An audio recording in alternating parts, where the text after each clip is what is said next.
Hello and welcome to the ADS guide for Magical Noob. My name is Amputate and I will be guiding you through this encounter. We're showing the trash in this video because it's important that you understand how the trash works, since the trash impacts the way that the boss works. On the left you can see the minimap. The map is divided in 7 sectors. 6 sectors contain a node and the final 7th sector contains the boss. Each node has a specific buff and ability that can affect how the boss works. If you kill a node, then the buff that that node had will go to the boss, but the ability that that node had does not go to the boss. So the first sector, this node has the same abilities that all the other nodes have. He has a stacking debuff, a small AoE damage, a bigger AoE damaging ability, and a high voltage ability. The high voltage is a cast that should be interrupted using a silence. If you do not interrupt it, it does quite a bit of damage to the raid and casts a 30-second paralyze that cannot be dispelled. The debuff that he casts on the tanks is a stacking debuff that increases their damage taken. So this is why we swap tanks all the time. Usually we swap the tank whenever he does his small AoE. This is when the tanks have to run out and then run back in, so if we swap aggro just as he does this AoE ability, that can kind of mess us up. So we tend to swap aggro whenever he does this ability. This node has a chain lightning ability, which speaks for itself. It does damage on one player, and then whoever is standing close to that player will also get damage. Nothing to worry about, but again, this chain lightning is this node's unique ability. Because we're killing this node, the boss won't get this ability, but he will get the buff on this node, and this node's buff is increased physical damage. So because we kill this node, the final boss will have a buff that increases his physical damage. The other nodes, well, we went for this path because the other nodes reduce physical damage taken by the boss, and we're going with 2 bards and a dragoon, so we kind of, well, we can't really do that path, so we're going this path. This node's unique ability is a fire AoE. If you get hit by the fire AoE, it does quite a bit of damage and gives you a dot. So once again, because we kill this node, the final boss won't have this ability. If you take this path, the nodes that are left alive will have the following abilities. The first node has an ability where he spawns a black pool that gives you a slow debuff and a bleeding debuff.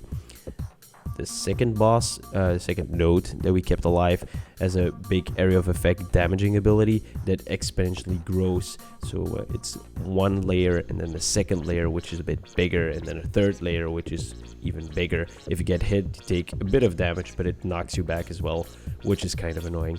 And the last boss has a debuff that has to be passed around, and if you don't pass it around in time, you will wipe the raid. But we'll get to that, because since these are the nodes that we didn't kill, these are the nodes that will appear during the boss fight and will give the boss those abilities. One more important thing to note, this whole area is based on a timer clock, so make sure you're fast enough. So here we're about to pull the boss. So once again, the abilities that he has is a black pool, a dot that has to be passed around, and a big AoE pushback ability. So we still have to deal with the high voltage that has to be interrupted, because especially on this boss, the AoE that he does is kind of, well, more painful over time. So having a paralyze isn't very ideal. And same as with all the other nodes, the tanks will take a stacking debuff that increases their damage taken, so we still rotate tanks.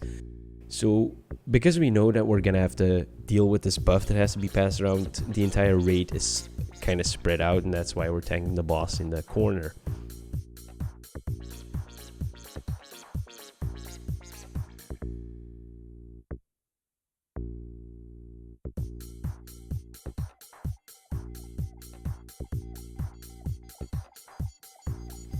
We put a white mage in the middle, which is me in this case, because everyone in the raid keeps taking damage continuously, so if I stand in the middle, I can reach everyone with Medica 2 and keep the raid alive this way.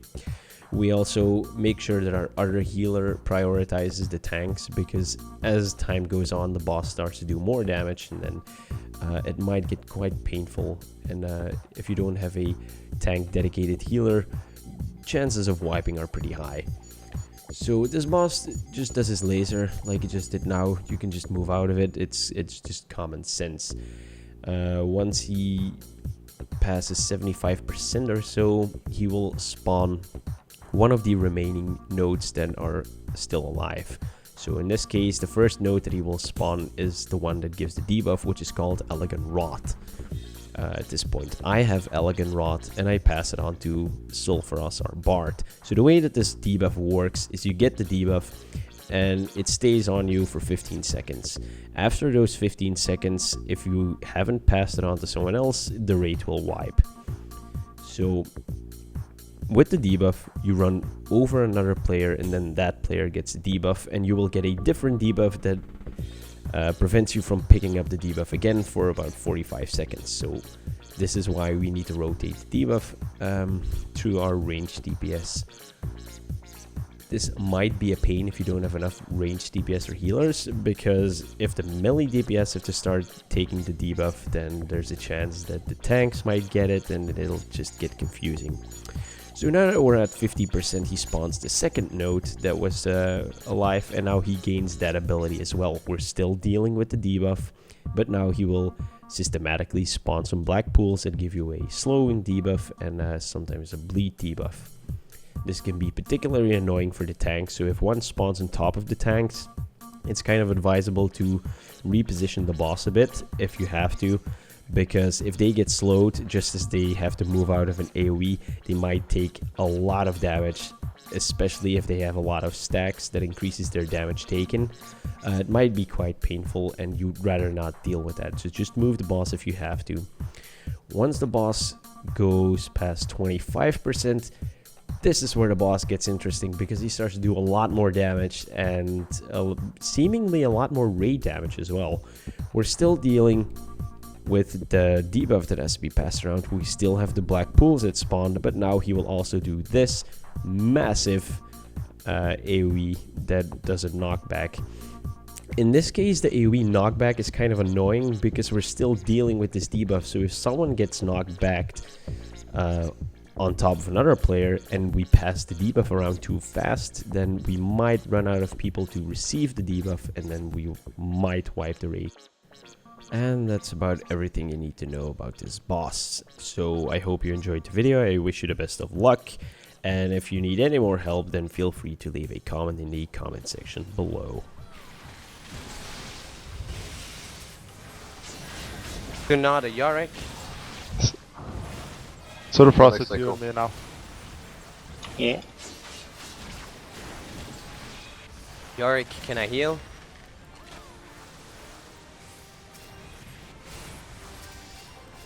Got void on me. Can you move it, please? Okay, it's okay, it's okay. Something. Hope you take this, Amputate. Amputate has Your debuff. next Elder. Nice. And there we go. Finally. Nice.